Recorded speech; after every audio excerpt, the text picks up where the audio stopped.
Hi, I'm Syndia. I bring you weekly cozy art vlogs documenting my art process in the studio. I paint abstract a little bit of figurative work. I dabble in different types of mediums, although I prefer acrylic painting. If you'd like a weekly dose of inspiration, join the fun. Today, I have an art supply haul for you. And please stay until the end of the haul because I have questions, specific questions about something that I'd like your opinion on. Right, let's start with maybe something a little boring. I bought a bunch of papers lately. I'm gonna go through it super fast, but I'm gonna show you what I got and why I got it. I got this pad of very lush and nice paper. The brand is Lennox. The only reason I got it is because the brand is Lennox.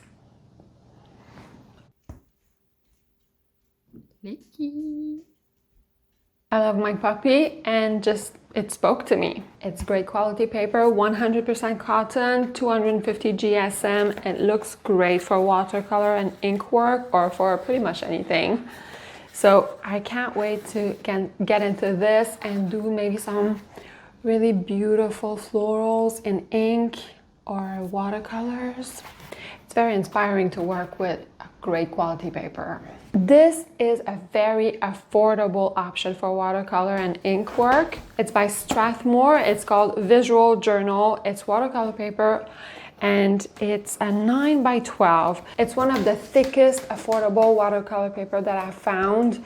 The quality of it is very serviceable. I really like it, and the reason I bought 4 of them is because it's so affordable. And the way I use it is that I take off this binding and I just use it as separate sheets to do final works of art.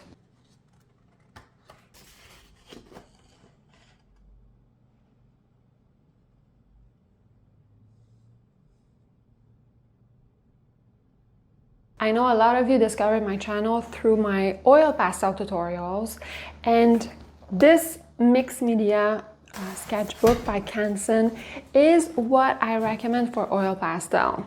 It's very affordable. The tooth of it is very subtle, so when there's too much tooth on a paper with oil pastels, it's kind of hard to cover because oil pastels can be hard to blend together. So I personally like to have a little bit of tooth, but not too much. This to me is the perfect amount. It feels smooth to the touch, but when I apply oil pastel to it, it sticks really well and it allows for a decent amount of layering. So if you want an affordable option for oil pastel, mixed media by Canson is the one. The last bit of paper I got is this massive sketchbook. It's on a vertical side, which I like because I'm a lefty, and when I use a sketchbook with this binding, I have to start at the end so that I don't get annoyed on my left side, but with having it up top, it's just perfect.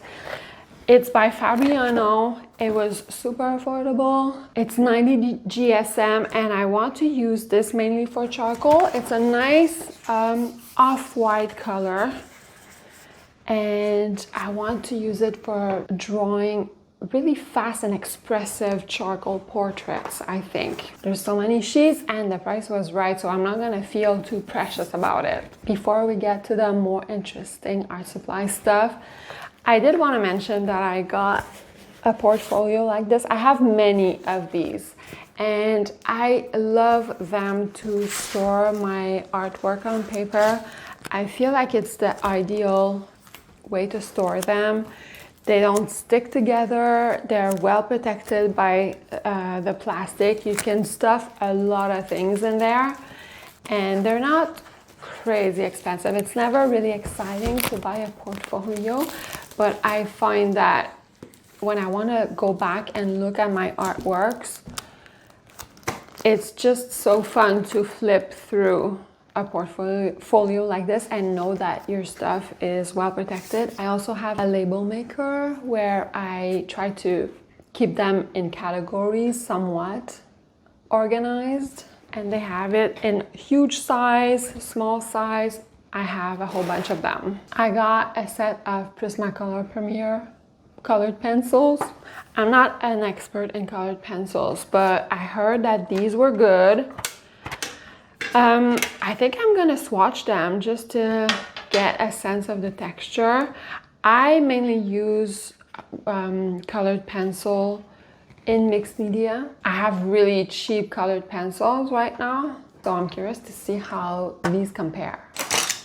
I got this set of brushes on Amazon and I paid like $7 for these 5 brushes, and they're so great. They're amazing quality. I can't believe I got this deal.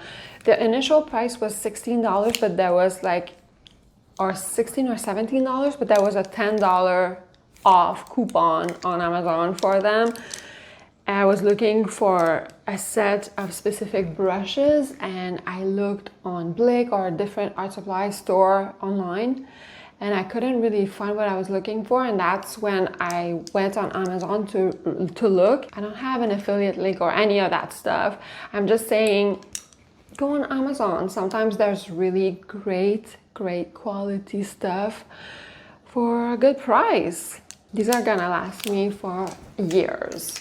I take really good care of my paintbrushes. I made a video about it, how I take care of my brushes, and I've had some for like 10 years. I'm gonna link that video at the end of this one if you want to watch that. A little hack for you. At least to me, it's a hack. I bought a whole bunch of nail art brushes for fine art. So I like using nail art brushes because they're made really in a sturdy way to have to deal with nail polish, and very often they're small, fine brushes because you have to paint on nails. So that's my way to find detailing brushes at a super affordable price. And these ones are even cooler because they had like a set with funky shapes, giving very interesting brush strokes. So I'm curious to try those, but the whole bundle was really a great price. And if you're looking for detailed, small, dainty brushes that don't shed their bristles, nail art brushes, try it. I got this. Construction paper. The last time I used it, I might have been like 4 or 5 years old, but beautiful colors, and I want to use it for fine art paper collage. So let me show you some of the collages that I've made. This one is my favorite. I like music, as you can see. I made an entire painting series featuring musical instruments. So this was the inspiration for a large painting that I did. I like the texture that I got in this. I love the composition, and I would have never gotten to this result if I had tried to paint something. By using collage and different ways to cut out and rip out some papers, it created very interesting lines. So I love this one. I love this one as well. It's a lot more minimalist, but I like it.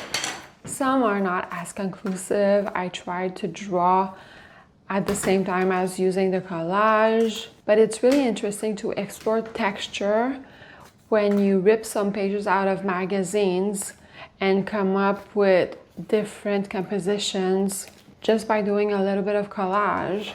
And sometimes you get something really amazing that you want to paint in like 3 feet by 3 feet because it's so good. I have a huge box of paper cutouts, like magazines and stuff like that, for the nice textures that I wouldn't otherwise be inspired by or create myself. But what I was missing was solid planes of colors, which could be very interesting to cover bits of a collage and just like reinvent a composition in some different ways and maybe have a little pop of color somewhere. So I'm really excited to try to get back into collaging as a way to infuse lots of creativity in a potential new painting series and using these solid colors. The tools that I use for collage are very simple. To glue everything down, I use matte medium. By far the best thing to do. It's better than a glue stick to me. Less sticky, messy in many ways.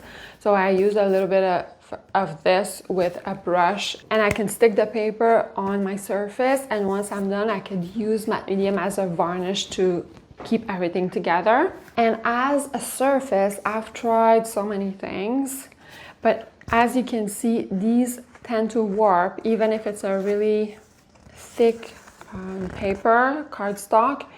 It still warps, so that's annoying. And I found that the best thing to collage on are canvas boards. So I got a whole bunch of canvas boards. I might have gotten a dozen of them.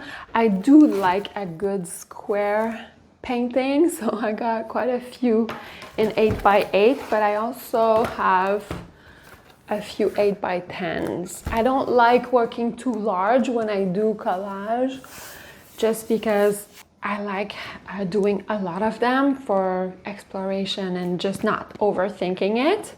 So 8x10, 8x8, 6x6, that's a good size for me. I like using canvas boards to do acrylic painting studies as well. The only thing I don't like about it for painting is that the texture is way too intense. Once the painting is done, you see the woven texture and it's almost distracting. I still use it to paint on, but I think it's better to put a few coats of gesso to get rid of that initial texture. But for collaging, it's not an issue. All right, let's talk about the last thing that I got. I got oil paint. Oh my God, oil paint. So I used to have quite a few tubes of oil paint. I don't have a lot of experience in oil paint, but I got rid of my oil paints because I hated the solvents, the smell, even the solvents that don't have a smell. It feels like really nasty to breathe in for your lungs, you know? And I just felt super uncomfortable using that in my studio, and I was always afraid to like drink it by mistake, or you know, like rubbing my eyes with the product on whatever. So I got rid of all my oil paints. But then I kept seeing people use oil paints and kept hearing them say how wonderful they looked and how beautiful they looked, and I got influenced. So I bought more oil paint to kind of compare them to acrylic paint. I got just a set of primaries with white, and I tried to do a simple landscape, well, seascape, using oils to kind of convince myself to get back into it somehow, or at least see if compared to acrylic, they are that much better. They are more vibrant and luscious and better. And this one is painted in acrylic, this one is painted in oil. The colors are not exactly a good color match, but overall, I mean, I want to say that this is more vibrant and better, but I don't think it is. It seems like it's pretty much the same. And what I forgot to mention is that the reason I let myself buy a couple tubes again was that I found out that I didn't have to use solvents. I could use only oil to dilute it if I don't use too much oil, obviously. And I could use oil as well to clean out my brushes. So in theory, I didn't need solvents. So I was sold in that aspect because I didn't want to use solvents at all. But then I read that the rags full of oil could spontaneously combust. Is that a thing? So then that really deflated my enthusiasm. And when I saw the result, I wasn't that much more excited about the oil painting compared to the acrylic painting. So my question is this: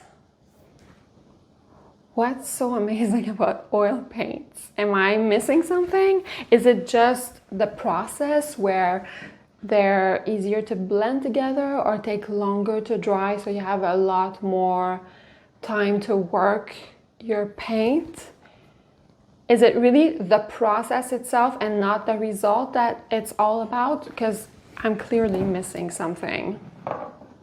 I want you to sell me on these. Like, why is this great? Why should I keep trying?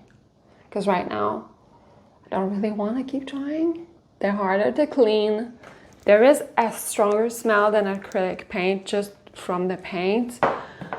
And it's just like messier. Sell me on it. I really want to know. Are you interested in fine art collage? Or is this like, no? Let me know. Maybe we could do a little swatch of these super fast and see how they feel. Oh, they're very smooth. Compared to cheap ones, they feel creamier, I think.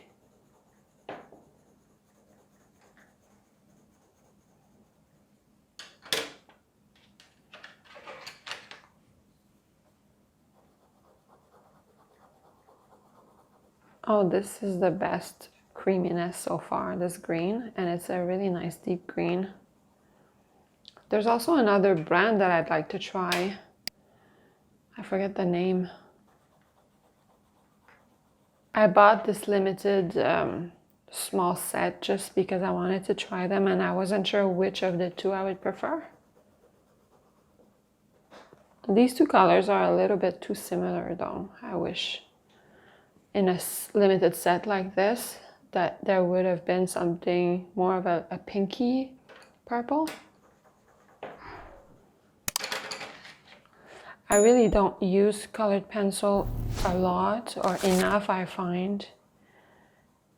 I think I should use them more and find ways to use them in my pieces more regularly. I'm just gonna pull out my cheap ones. I have so many different brands. You know what? I have this fancy brand already that I probably bought as singles. Let me see what I have in here that I could compare. I had quite a few of the Premier Prismacolor. I didn't realize that I bought a few singles already. Didn't even know I had some. Oh, here's one of a more pinky purple. It's in the same brand. This is one that I had as a kid.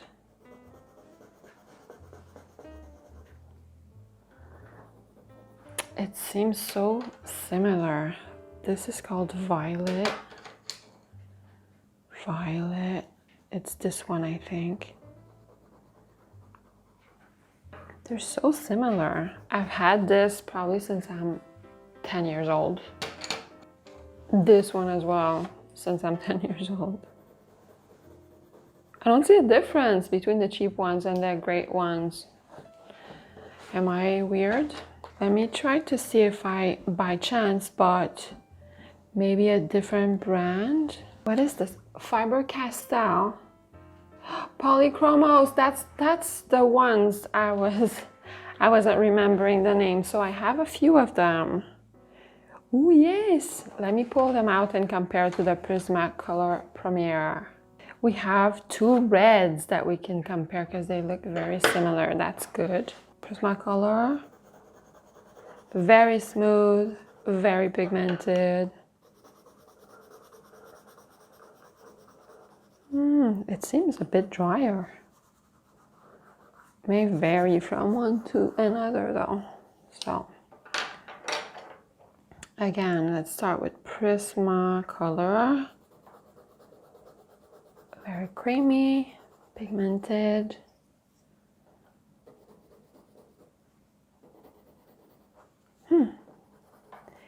They feel harder. The polychromos feel like harder, a bit drier, not in a bad way, but just less creamy, I think.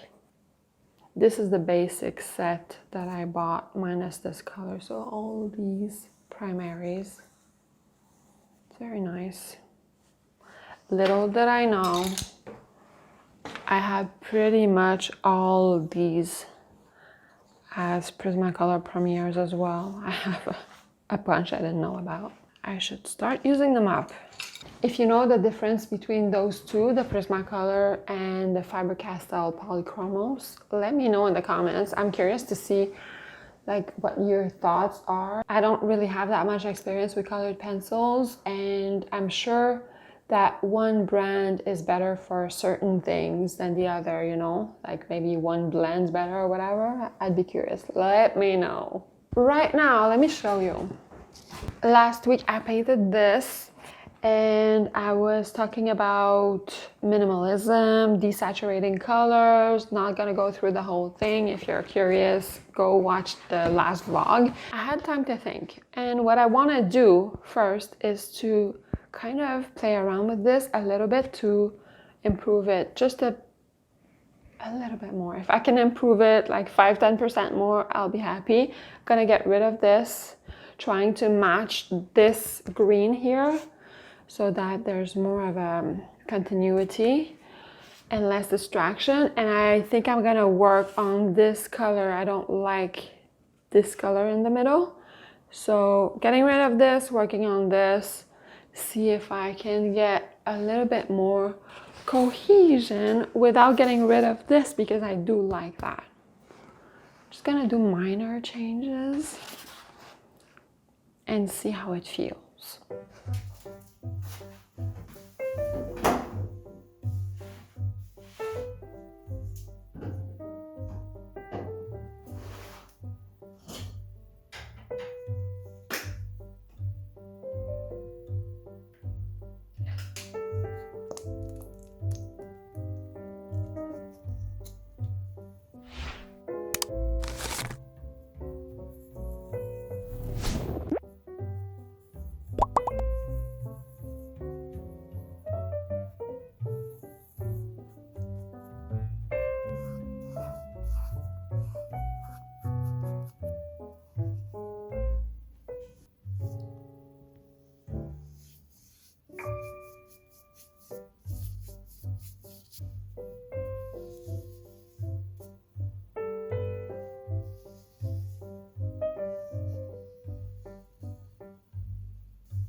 I have my glasses because my eye is itchy, so I had to take my contacts out. I think I'm pretty happy with the painting as is. It's not perfect. I've tried a few things in Photoshop. I'm gonna show you and ask your opinion. But for now, I think removing all the green, remember in the middle there was that band of lime green, at the bottom there was the purple. I think it balanced things out a little bit more, and it made the focus to be more along the horizon here. I like that I was able to keep these little planes of texture. I like the richness of this green, but I feel like it might be fighting the rest. So that's what I tried in Photoshop. I'm going to show you right after this. The only issue that I'm having right now at this stage is that I think that this section in the middle ground, like this band here, is a little bit flat, because I think everything in it is pretty much the same value. So I would have to go back, I think, and put a few pops of very light cream, probably, to brighten things out a little bit. I'm really satisfied with this whole section, and I like the brush strokes that I got here. It's all about color. My problem here for the bottom 2/3 is only about color. So let's go in Photoshop. I'm gonna show you what I've done. I keep going on and on about minimalism and having a sense of calm and quiet, like feeling when looking at the painting. One way I want to achieve it is by keeping all the values very low, having very pastel-y colors and desaturated colors. I find that all this is pretty much too dark for what I'm looking for, what I'm trying to get to. So in Photoshop, I made a version that was both desaturated and lighter, but I kept the green at the bottom for contrast. Because when I tried with a pale desaturated green, it wasn't working. Everything looked flat and not interesting. But I find that with a desaturated and paler color palette, things look pretty lovely. That's closer to what I'm looking for. Granted, the balance between the very rich dark green at the bottom of the page and the desaturated pale colors is not there. It's too intense, too distracting. But what I'm saying is that the desaturated and pastel-y colors is what I'm trying to get to. If ever you were curious and was wondering what I meant, it's that feeling of calm, quiet, and that type of value. I think my main problem is that acrylics dry darker, and it's really a hard thing to get to. And naturally, I tend to work with more saturated colors, so I have to relearn how intense I'm mixing my colors, and I think it's a work in progress. You know, I'm gonna get used to it. But there was a few very interesting things that I found out when playing with colors. I played with the bottom plane. Here, I thought, what if I change this green to different colors? I tried a very bland beige to kind of keep the focus here. I tried all the colors basically. I'm gonna show you the most interesting one, starting with the boldest, craziest one, orange. I don't think it works, but there's something about it that makes me smile, at least.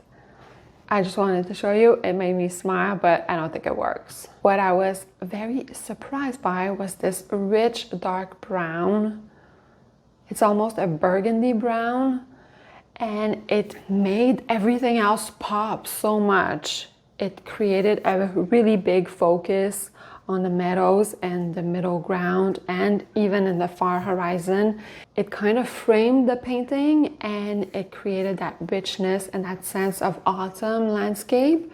So I really love this dark chocolate brown. Another thing that I stumbled upon was creating a lake in the foreground. So using that grayish blue, did the same thing. It framed the painting in a way and created that symmetrical feeling with the sky, because it's kind of the same color, keeping things very dreamy and calm and quiet, even more calm than with the dark brown, and creating a big focus in the meadows and the middle ground. So looking at this, I think my favorites are the lake and the dark brown.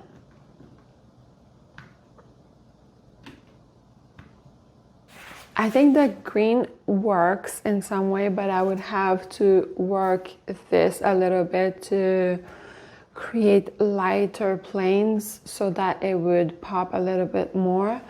But that dark brown in the lake, I think they're really interesting and it's worth thinking about it. So I'm gonna let this sit, think about it for a while longer, and maybe things will get a bit clearer. If you want to know how I keep my brushes clean and pristine, go watch this one. It's a really good one, great information in there. It's a short one, I'm sure you'll like it. I will see you in just a few days for another one. Thanks for watching, bye.